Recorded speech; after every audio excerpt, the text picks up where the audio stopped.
Hello students, welcome to BIMT YouTube channel. आज से मैं आपका ई कॉमर्स का लेक्चर लूंगी जो आपके सिलेबस में इस बार है। तो अभी जो उसका मैं स्टार्टिंग में आपको कराऊंगी, इंट्रोडक्शन कराऊंगी।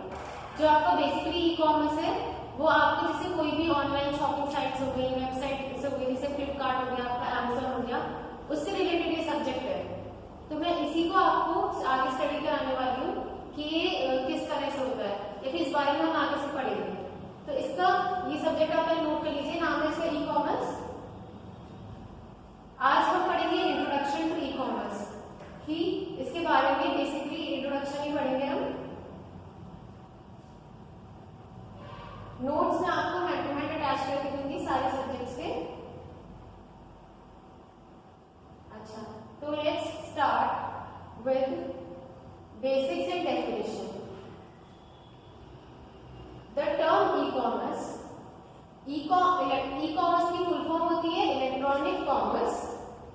इलेक्ट्रॉनिक कॉमर्स को हम लिखते हैं e commerce is the trading in products और services using computer network such as internet. E commerce का काम है कि सामान को बेचना या खरीदना, सामान या सर्विसेज को खरीदना इंटरनेट के through. Electronic commerce draws on technology such as mobile commerce, electronic fund transfer, supply chain management, internet marketing, online transaction processing, electronic data interchange, inventory management system and automated data collection system. Modern electronic commerce typically uses the World Wide Web for at least one part of the transaction's life cycle, although it may also use other technologies such as email. E commerce का काम क्या होता है कि ये products और services को computer network के थ्रू खरीदने में हेल्प करता है। कंप्यूटर नेटवर्क क्या हो गया, जैसे आपका इंटरनेट हो गया बेसिकली। इलेक्ट्रॉनिक कॉमर्स क्या करता है, ये इन टेक्नोलॉजीज को यूज करता है, जैसे मोबाइल कॉमर्स हो गई या इलेक्ट्रॉनिक फंड ट्रांसफर हो गया या सप्लाई चेन मैनेजमेंट हो गया, इंटरनेट मार्केटिंग हो गई, इन्वेंटरी मैनेजमेंट सिस्टम हो गया। ये मॉडर्न इलेक्ट्रॉनिक कॉमर्स जो है, जो आजकल हम यूज करते हैं, ये बेसिकली www को यूज करता है। www को आप जानते होंगे, www होता है, इसकी फुल फॉर्म होती है वर्ल्ड वाइड वेब, जिसमें जो भी हमारी एड्रेस बार होती है उसमें कोई भी एड्रेस किसी भी वेबसाइट का www से स्टार्ट होता है। अच्छा, ई कॉमर्स बिजनेस में एम्प्लॉय सम और all of the following. E commerce business में ये सब कुछ होता है। क्या क्या? पहली होती है online shopping websites for retail sales direct to consumers. Online shopping करने के लिए जो भी वेबसाइट्स होती हैं वो होती है प्रेजेंट इसमें रिटेल सेल्स के लिए, मतलब शॉपकीप बिजनेसमैन के लिए और क्लाइंट के लिए। सेकंड होता है प्रोवाइडिंग और participating in online market places which process third party business to consumer और consumer to consumer sales। ये क्या प्रोवाइड करता है, ये पार्टिसिपेट करता है ऑनलाइन मार्केट प्लेसेस जो होती हैं, जिसमें क्या होता है third party business to consumer, मतलब कोई भी बिजनेस है ऑलरेडी वो कंज्यूमर को बेच रहा है ऑनलाइन, या consumer to consumer sales. Consumer to consumer का एग्जाम्पल हो गया जैसे आपका OLX हो गया, उसमें आपने क्या अपना पुराना मोबाइल फोन बेच दिया, तो आपकी क्या हो, एक कंज्यूमर हो, है ना, और आपने जिसको बेचा है वो बंदा भी कंज्यूमर होगा। तो इसमें क्या आ गया, consumer to consumer sales. Business to business buying and selling. Business to business buying and selling कैसे हो सकती है, जैसे सपोज कीजिए कि आप अपना मोबाइल फोन के पार्ट्स खरीदते हो एक फैक्ट्री से।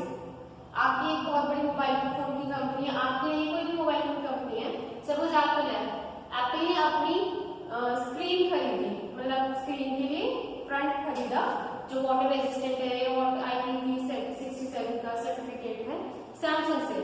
तो ये दो कंपनीज क्या है, बिजनेस कर रही है अपना, तो बिजनेस टू बिजनेस ट्रांजैक्शन इन दोनों में होगी। ओके, अब gathering and using demographic data through web contacts and social media. इसमें क्या होता है, हम डेटा गैदर करते हैं किससे, सोशल मीडिया की हेल्प से या कॉन्टैक्ट्स की हेल्प से।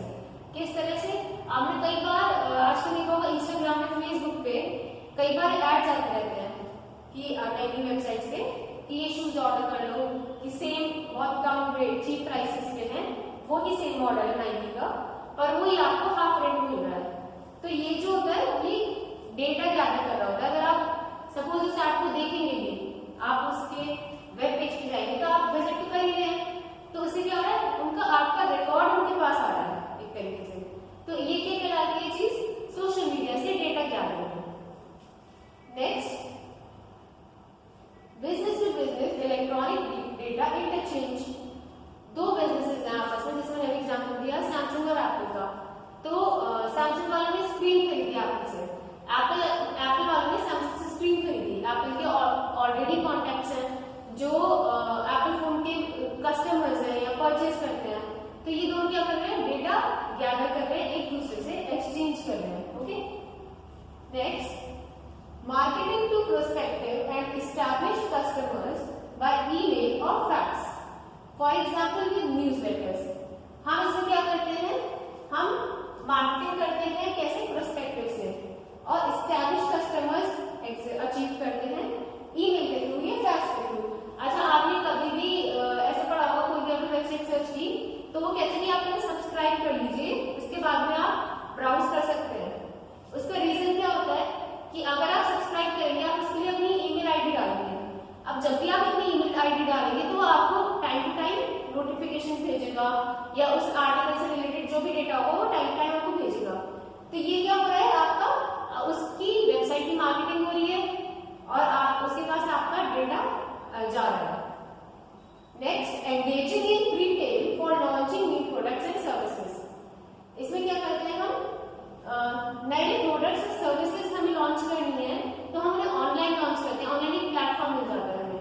सपोज आजकल कोई भी नया फोन लॉन्च होता है तो हम उसकी ऑनलाइन लॉन्चिंग देखते हैं, ऐसा होता है। तो वो क्या करता है, वो ही लॉन्चिंग हजारों करोड़ों लोग देख रहे होते हैं जो उस टाइम पे इवेंट में नहीं पार्टिसिपेट करते हैं। तो ये क्या होगी, हमारी ऑनलाइन मार्केटिंग होगी। नेक्स्ट, प्रीटेल की मैं फुल फॉर्म बता दूं, प्रीटेल होती है प्री रिटेल या प्री ई कॉमर्स। ये क्या है, ये ई कॉमर्स की ही सब कैटेगरी है और ऑनलाइन रिटेल है, ऑनलाइन शॉप है, नए प्रोडक्ट्स को इंट्रोड्यूस करने के लिए, सर्विसेज को इंट्रोड्यूस करने के लिए, ब्रांड्स को इंट्रोड्यूस करने के लिए मार्केट में। कैसे, बाय लॉन्चिंग ऑनलाइन, मतलब ऑनलाइन पहले से ही लॉन्च कर दो, sometimes as reservations in limited quantity before release, realization or commerce availability. Pre-sale includes pre-sale commerce, pre-order retailers, incubation marketplaces and crowdfunding communities. क्या होता है pre-sale में कि आपने कई बार फ्लिपकार्ट से कोई फोन से देखोगे कि ऑनर का नया लॉन्च हुआ है या रेडमी का लॉन्च हुआ नहीं है, आपको पहले नोटिफिकेशन आ जाती है कि भाई 10 दिन बाद 15 दिन बाद ये फोन लॉन्च होने वाला है, काउंटडाउन बिगिंस। हर दिन आपको नोटिफिकेशन आएगी। ये क्या है, क्या है, ये स्ट्रैटेजी है कंपनी की। क्यों, कस्टमर्स को ध्यान अपनी तरफ करने के लिए, क्योंकि वो नया फोन लॉन्च हो रहा है, उसके रिव्यूज तो अभी नहीं मिले होंगे, है ना। अब मैं आपको सपोज अभी आपको मैं बता रही हूँ कि मेरे पास ये वाला फोन है सैमसंग का, मैं उसके फीचर्स बता रही हूँ, आप उसे क्या कर सकते हैं, मेजर और काउंटर मेजर कर सकते हैं, मतलब कि आपसे कंपेयर कर सकते हैं, ये फीचर अच्छा नहीं लगा, ये बेकार लगा, ये अच्छा लगा। तो मैं अगर जो उससे आपको ज्यादा आप उसके फेवर में ज्यादा आई आपके फीचर्स तो आप खरीदेंगे, नहीं तो नहीं खरीदेंगे, दो ऑप्शन है। लेकिन सपोज मैंने नया फोन लॉन्च किया, मैं कह रही हूँ 10,000 का फोन है, ये है प्रीपेड में स्ट्रैटेजी है, 10,000 का फोन है, 10 दिन बाद लॉन्च होगा, ये इसका 32 मेगापिक्सल कैमरा है, 128 GB हार्ड ड्राइव है, स्टोरेज है उसकी, तो कैमरा इसका ऐसा है, मैं क्या उनकी तरफ से अच्छी पिक्चर्स दे रही हूँ, आपने कभी यूज किया है ना, कोई किसी और यूज किया जो आपको फीडबैक दे सके। तो ये क्या है, मेरी एक बहुत सोची समझी स्ट्रैटेजी है, इसे कहते हैं प्रीटेल या प्री रिटेल या प्री ई कॉमर्स। क्या हो गया इससे, मैंने आपका अटेंशन ग्रैब किया, आपके जैसे हजारों कस्टमर्स का अटेंशन ग्रैब किया, और उनमें से अगर 20% भी ऐसे हैं जो फोन खरीदने के बारे में सोच रहे हैं, तो उनको तो मैंने क्या कर दिया, अपने उनको मौका दे दिया, मैंने नहीं उनको ग्रास्पिंग दे दी। अब वो मैंने उनसे कहते भाई प्री बुक करा दो, क्योंकि ये खत्म हो रहे हैं मेरे प्रोडक्ट्स, हो रहे हैं या नहीं हो रहे, ये मैंने मोनोपोली क्रिएट कर दी कि मेरे सामान पे, मेरे मोबाइल